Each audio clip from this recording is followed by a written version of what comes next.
The Scottish National Party, SNP, ramped up efforts this month after it announced the creation of an independence task force. This was against the backdrop of a biting pandemic, a looming double-dip recession, and a slow start to vaccinate the country against COVID-19.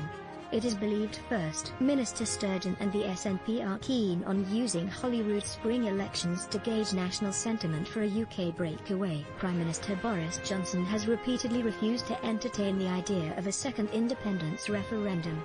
Although it is understood that the SNP is preparing legal documents that would require Westminster to agree to a Section 30 request, and would transfer power to Holyrood for a referendum, Nigel Farage is hoping to roll out his Reform UK party in Scotland, spearheaded by ex-Tory MSP and one-time Scottish leader hopeful, Michelle Ballantyne. The pair will send candidates to stand in the May elections in the hope that it waters down support for Ms. Sturgeon. We will use your email address only for sending you newsletters. Please see our privacy notice for details of your data protection rights. Many have noted that it will be difficult to make a case against independence should the SNP win an overwhelming majority in the elections. Yet it has been noted that Ms. Sturgeon's arguments for independence would immediately be cancelled should Scotland break from the UK. This is because the SNP has said it will take Scotland, which voted in favour of remaining a part of the EU, back into the Brussels bloc. Paul Embry, a trade unionist and Labour member, told Express.co.uk that Ms. Sturgeon's logic completely flies in the face of the nationalism she has stirred for the past 7 years, and almost makes her reasons for wanting to leave pointless. He said, "It's the policy on independence and the EU, they're completely inconsistent. They, the SNP, say they want to be independent from Britain because they think they'll be better off outside, yet the first thing they'd do is hop back into bed with the Europeans and trade their newly found sovereignty for membership of the EU club. That policy has always struck me as completely bizarre, and I don't think they're ever probed enough on it to explain that inconsistency.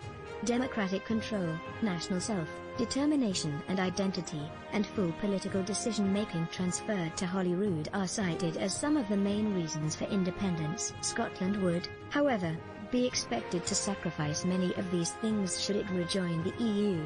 It would likely have to give up its own currency for the euro." Ian Blackford, leader of the SNP in the House of Commons, suggested in 2019 that Scotland wouldn't have to adopt the euro. This has since been refuted, as the EU has insisted that joining the exchange rate mechanism isn't voluntary. It says membership of it helps to stabilize the outgoing currency and smooth the transition into the eurozone. For 2 years. In 2017, then European Commission President Jean-Claude Juncker said, "The euro is meant to be the single currency of the European Union as a whole. All but 2 of our member states are required and entitled to join the euro once they fulfill the conditions. If an independent Scotland rejoined the EU after a referendum, it would have to adopt the euro eventually or else find itself not fully compatible with the Treaty on the Functioning of the European Union, a key piece of EU law." Meanwhile, others in UK politics have also made moves to win over Scottish voters who may not necessarily be sold by Ms. Sturgeon's plans. Labour leader Sir Keir Starmer has announced plans to open a constitutional commission that would spread devolution to all corners of the UK. It was largely interpreted as a last-ditch effort by Labour from being made redundant north of the border. On hearing the news, Ms. Sturgeon branded Sir Keir a constitutional tinkerer, adding that Scottish Labour had no chance of challenging the SNP. As things stand, many polls suggest that Scots would vote for independence if a referendum was held today. A survey conducted by Savant Economies showed Ms. Sturgeon's personal ratings are up, with 76% of voters believing her to be intelligent, an increase of 3 points. Some 74% of respondents said she is a strong leader, also up 3 points, and 57% believe she is genuine, up 2 points.